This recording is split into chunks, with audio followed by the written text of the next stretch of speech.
información, veracidad, objetividad y eficacia.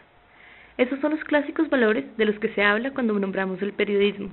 La noticia, la primicia, las declaraciones de los personajes que creemos importantes es lo que una mayoría de periodistas persiguen. La atención ahora parece estar enfocada en las personas que de por sí ya tienen los medios para comunicar masivamente, y los periodistas terminan por volver más grandes las voces que ya son poderosas e invisibilizar a los que no tienen acceso. Entonces, ¿se ha convertido el periodismo en un simple mensajero de las fuentes de poder? ¿O quiere éste hacer frente a lo ya institucionalizado con historias verdaderas? Porque todo periodismo, independientemente de cuál sea su género, debe empezar por tener un carácter social.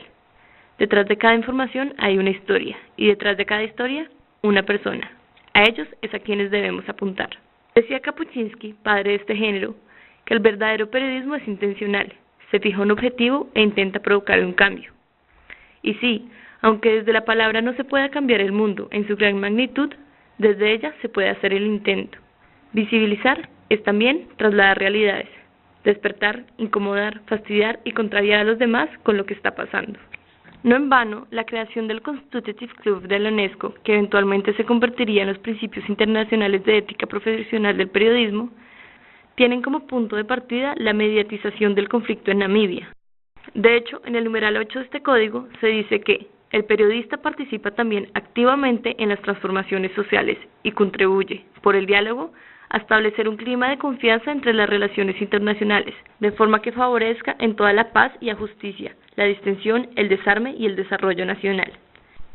Y es que sí, parte del periodismo social nos lleva a relacionarlo directamente con las zonas en conflicto de países como Colombia, Yemen, Guatemala, India, Afganistán, Sudán o el Congo. Pero es un riesgo reducir esta práctica periodista a zonas en conflicto. En cualquier lugar del mundo hay alguien que quiere visibilizar su historia. Hay una demanda, una crítica al gobierno, o sin ir más allá, hay una simple historia de vida que nos puede entretener. Es así como el periodismo social se puede hacer con cualquier género y desde cualquier lugar. Y para los escépticos que creen que hace falta meterse en un enfrentamiento de ametralladoras para contar algo, el mismo Kapuscinski sirve como ejemplo. En su libro, La guerra del fútbol, él relata el conflicto fronterizo entre Honduras y El Salvador, y con esto usa el deporte para hablar de historia. También está el ejemplo del periodista norteamericano Francis Poe, quien explica las relaciones políticas y económicas a través del fútbol en su libro How Soccer Explains the World, An Unlikely Theory of Globalization. Ejemplos que simbolizan que detrás de todo género periodístico hay un enfoque social. Pero entonces, una vez entendido este género, ¿qué es lo que me propongo hacer? Encontrar el sujeto, aterrizar las palabras y los discursos en historias concretas, en relatos. ¿Y por qué? Porque a la gente le gusta ser parte de la historia y a la gente le gusta saber de historias.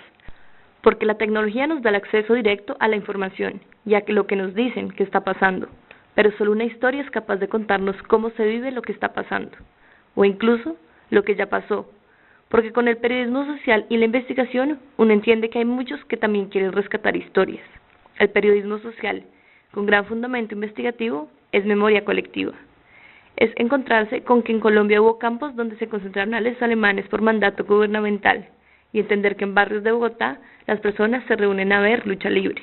Lo que se propone desde el periodismo social es dejar de lado los valores clásicos, la primicia, la noticia y la coyuntura, y cambiarlos por un periodismo en frío, que sea más riguroso con la investigación y con el personaje que vive la historia.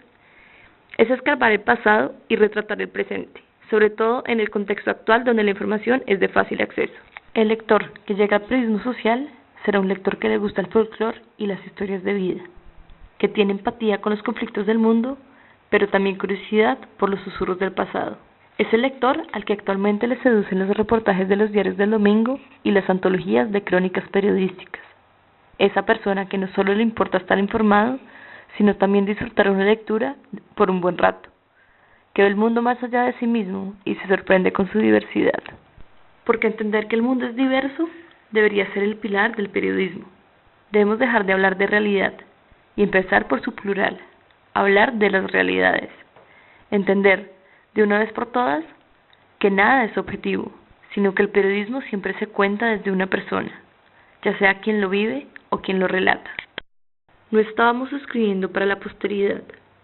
A veces parecía como si los periodistas tuviésemos una alianza con la industria de la comida rápida, porque al igual que esta, Preparábamos el momento los pedidos de aquellos consumidores a los que les gustaba recibir la información y las ideas a medio cocinar. Fueron las palabras del periodista Guy Tallez, porque él, antes que cualquiera, notó cómo la prensa cada vez se adapta más a una producción en cadena, donde el periodista, cómodamente, busca noticias y las comparte en Twitter. Y sí, el periodismo está en un proceso de cambio, porque la información se consigue fácil y la gente tiene la sensación de estar bien informada. Por eso, el periodismo social no busca conformarse, sino hacer del periodista un agente activo en la sociedad. Si este va a una comunidad donde los recursos son escasos, debería hacer algo al respecto, siempre empezando por visibilizar el problema. Así, la invitación desde el periodismo social es ir hasta el lugar, enfrentar los problemas, contarlos, buscar al sujeto detrás del relato. Porque como lo dice el cronista colombiano Alberto Salcedo Ramos, el periodismo se hace con la suela de los zapatos.